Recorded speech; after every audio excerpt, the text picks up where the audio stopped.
ಉತ್ತರ ಕರ್ನಾಟಕ ನ್ಯೂಸ್, ಇದು ಕನ್ನಡದ ಉಸಿರು.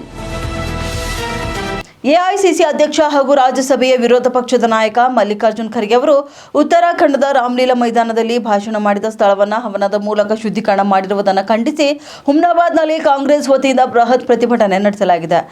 ಮಾಜಿ ಸಚಿವ ರಾಜಶೇಖರ್ ಪಾಟೀಲ್ ನೇತೃತ್ವದಲ್ಲಿ ಹುಮ್ನಾಬಾದ್ ನಗರದ ಹಳೆ ತಹಶೀಲ್ದಾರ್ ಕಚೇರಿಯಿಂದ ಆರಂಭವಾದ ಪ್ರತಿಭಟನಾ ರ್ಯಾಲಿ ಡಾಕ್ಟರ್ BR ಅಂಬೇಡ್ಕರ್ ವೃತ್ತದವರೆಗೆ ನಡೆಯಿತು. ನೂರಾರು ಕಾಂಗ್ರೆಸ್ ಕಾರ್ಯಕರ್ತರು ಭಾಗವಹಿಸಿ ಘಟನೆಯನ್ನು ಖಂಡಿಸಿ ಧಿಕ್ಕಾರ ಕೂಗಿ ಆಕ್ರೋಶ ವ್ಯಕ್ತಪಡಿಸಿದ್ದಾರೆ. ಅಷ್ಟೆಲ್ಲ ಖರ್ಗೆ ಅವರು ತಮ್ಮ ಇಡೀ ಜೀವನವನ್ನು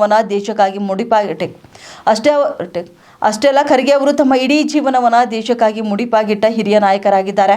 ಅಂತಹ ನಾಯಕನ ವಿರುದ್ಧ ಅವಮಾನಕರ ಕೃತ್ಯ ಎಸಗಿರುವುದು ಖಂಡನೀಯ ಎಂದು ತಿಳಿಸಲಾಗಿದೆ.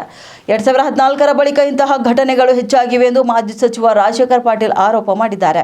ಕೃತ್ಯದಲ್ಲಿ ಭಾಗಿಯಾದವರನ್ನು ಬಂಧಿಸಿ ಕಠಿಣ ಕ್ರಮ ಕೈಗೊಳ್ಳಬೇಕು ಎಂದು ಒತ್ತಾಯಿಸಿದ್ದಾರೆ. ನಂತರ ತಹಶೀಲ್ದಾರ್ ಮೂಲಕ ರಾಜ್ಯಪಾಲರಿಗೆ ಮನವಿ ಕೂಡ ಸಲ್ಲಿಸಲಾಯಿತು.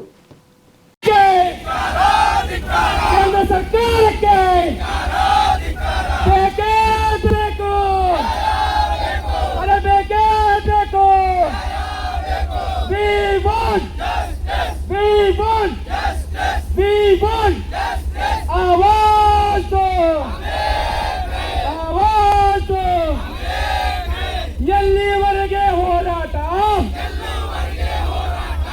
ಎಲ್ಲಿವರೆಗೆ ಹೋರಾಟ, ಯಾತಕ್ಕಾಗಿ ಹೋರಾಟ, ಯಾತಕ್ಕಾಗಿ ಹೋರಾಟ.